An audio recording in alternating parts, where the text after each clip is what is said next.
and I'm Anuja Kumar with the Midday News.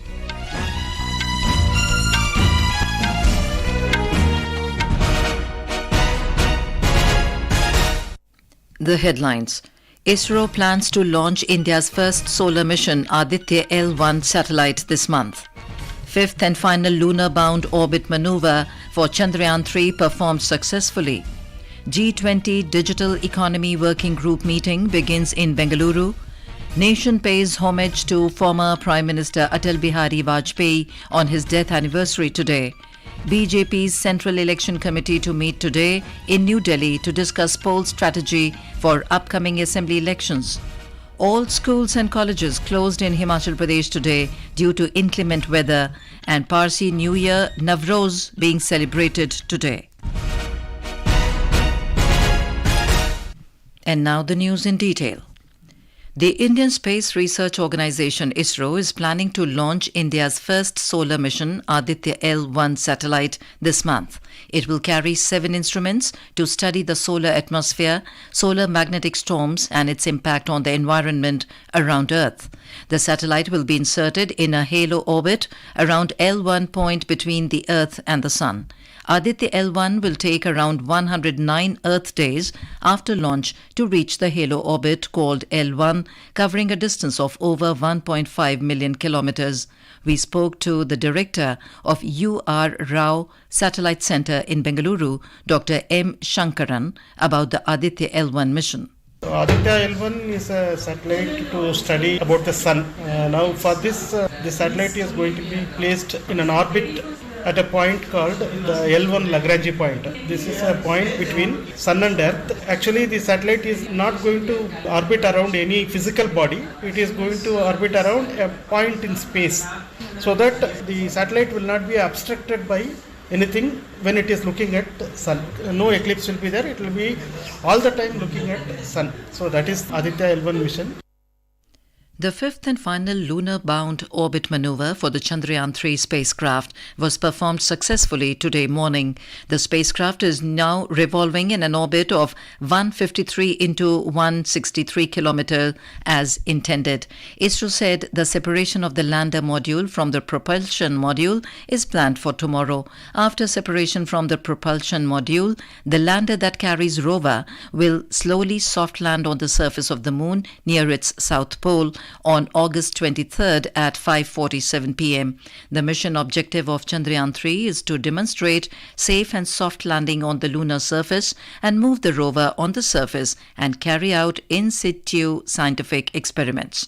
Union Minister Jitendra Singh told reporters that separation of the lander module from the propulsion module of the spacecraft is planned for tomorrow. Chandrayaan की यात्रा को सारा विश्व इस वक्त बड़ी उत्सुकता के साथ देख रहा है। तो समाचार ये है कि जो उसका फाइनल लूनर मनूवर था आज वो मुकम्मल हो गया। अबाउट 143 बाई 153 और बाई 163 किलोमीटर ऑर्बिट चंद्रमा के इर्द गिर्द चंद्रयान 3 पहुंच चुका है। अब अगला उसका माइलस्टोन पड़ाव रहेगा, वो रहेगा कि जो लैंडर मॉड्यूल प्रोपल्शन मॉड्यूल से बाहर निकलेगा, और हमारी अपेक्षा है कि ये 17 अगस्त के लगभग होना चाहिए ऐसा। उसके उपरांत साउथ पोल के नजदीक जाकर के वो एग्जैक्ट उस स्थान की शिनाख्त करेगा। The G20 Digital Economy Working Group meeting began in Bengaluru, Karnataka today. It was formally opened by Secretary in the Ministry of Electronics and Information Technology, Alkesh Kumar Sharma. Addressing the delegates, he said that a 17-page precise and concise document is prepared after thorough consultations and a consensus on digital economy, cybersecurity, digital skilling and supporting lower and middle economies in digital transactions and skilling. Your involvement in shaping our deliverables has culminated in the creation of pivotal document, the framework for DPI, high-level principles for security in the digital economy, our toolkits and the roadmap for mutual recognition. I am confident that we'll be able to iron out whatever little differences that are there and work towards a fruitful declaration for our ministers to sign. The G20 Working Group meeting and Digital Economy Ministerial meetings in Bengaluru is up till the 19th of August. The G20 Film Festival will begin in New Delhi today. Satyajit Ray's Pather Panchali will be the opening film. The festival aims to celebrate and showcase a vibrant and collaborative partnership existing amongst the G20 and the invited countries in the field of cinema. The festival is organized by the India International Centre and G20 Secretariat of the Ministry of External Affairs. It will be inaugurated by veteran actor Victor Banerjee and India's G20 Sherpa Amitabh Kant. The event will continue till the 2nd of September. Ministry of Youth Affairs and Sports is organizing Youth 20 Summit 2023 from tomorrow in Varanasi, Uttar Pradesh. The summit will continue till the 20th of this month. More than 100 delegates from G20 countries, guest countries and international organizations will discuss 5 identified themes of Youth 20. These themes include Future of Work, Industry 4.0, Innovation and 21st Century Skills, Peace Building and Reconciliation, ushering in an era of no war, and climate change and disaster risk reduction. President Draupadi Murmu, Prime Minister Narendra Modi and Vice President Jagdeep Dhankar paid floral tributes to former Prime Minister Atal Bihari Vajpayee on his death anniversary today. Lok Sabha Speaker Om Birla, Union Ministers Amit Shah, Rajnath Singh, Nitin Gadkari and Anurag Singh Thakur, among others, paid their tributes at his Samadhi, Sadaiv Atal, in the national capital. Earlier in a social media post, Prime Minister Narendra Modi said he joined the 140 crore people of India in paying homage to the remarkable Atalji on his Punya Tithi. The Prime Minister added that India benefited greatly from his leadership and played a pivotal role in boosting our nation's progress and in taking it to the 21st century in a wide range of sectors. Let's listen to one of the poems of Vajpayee ji. टूटे हुए सपने की सुने कौन सिसकी, अंतर को चीर व्यथा पलकों पर ठिठकी, हार नहीं मानूंगा रार नहीं ठानूंगा, काल के कपाल पर लिखता मिटाता हूँ, गीत नया गाता हूँ, गीत नया। BJP's Central Election Committee is to meet today at the party headquarters in New Delhi. The meeting will be held to discuss the poll strategy for the upcoming assembly elections in Chhattisgarh, Madhya Pradesh, Rajasthan, Telangana and Mizoram. Prime Minister Narendra Modi is likely to attend the meeting. Party sources said BJP leadership will discuss the names of candidates for Chhattisgarh and Madhya Pradesh assembly elections. In Uttarakhand, BJP candidate Parvati Das, wife of former Minister Chandan Ram Das, filed her nomination papers for the Bageshwar Assembly by poll at district headquarters today. On this occasion, BJP State President Mahendra Bhatt, Cabinet Minister Saurabh Bahuguna and other party workers were also present. The Bageshwar Assembly seat fell vacant after the sudden demise of Mr. Das. On the other hand, Basant Kumar of the Congress Party will file his nomination tomorrow, the last date for filing nominations. The nomination papers will be scrutinized the next day, while the withdrawal of nominations will take place till 21st of August. Voting will be held on September 5 and counting will be done on 8th of September. This is Akashvani giving you the news. For quick news updates round the clock, follow us on our Twitter handle at Air News Alerts.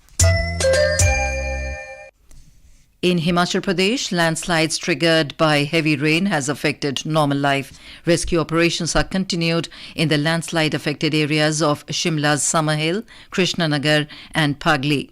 Education Department has closed all schools and colleges in the state today due to inclement weather. More from our correspondent. In Himachal Pradesh, the pattern of continuous rainfall that had been ongoing for the past 5 days has finally subsided, bringing relief to the people. However, incidents of landslides are still occurring in various places. Yesterday, a significant loss occurred due to a landslide in Krishnanagar, Shimla. So far, 2 bodies have been recovered from there. Due to concerns about others being trapped, rescue operations were initiated from early morning today. Meanwhile, Chief Minister Sukhwinder Singh Sukhu visited the incident site in Krishnanagar yesterday evening to assess relief and rescue effort. On the other hand, during the ongoing during rescue operations in Shivabri temple area of Summer Hill, Shimla. Another body was recovered today, rising the total toll to 13. In the Kangra district, rescue operations are being conducted at war footing to rescue people trapped in Indora and Fatehpur. Deputy Commissioner Kangra Nipun Jindal said that the total of 766 individuals have been safely evacuated from both the areas so far. Essential services such as electricity and water supply have been disrupted in many parts of the state. Due to frequent landslides in different areas, people are also struggling with traffic jams. According to the latest information, 698 connectivity roads and 4 national highways are blocked in the state. Ritesh Kapoor, Akashvani News, Shimla.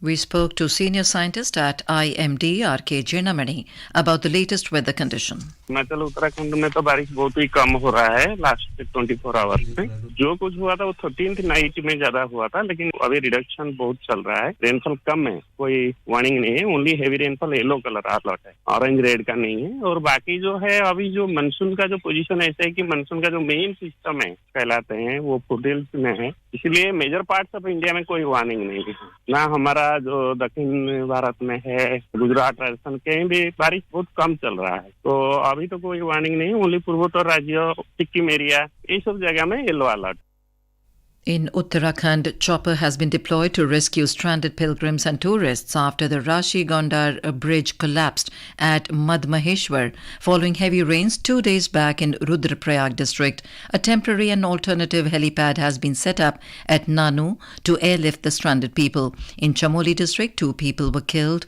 and 5 others injured when a residential building collapsed at Helang in Joshimath late last night. Today is Navroz or the Parsi New Year.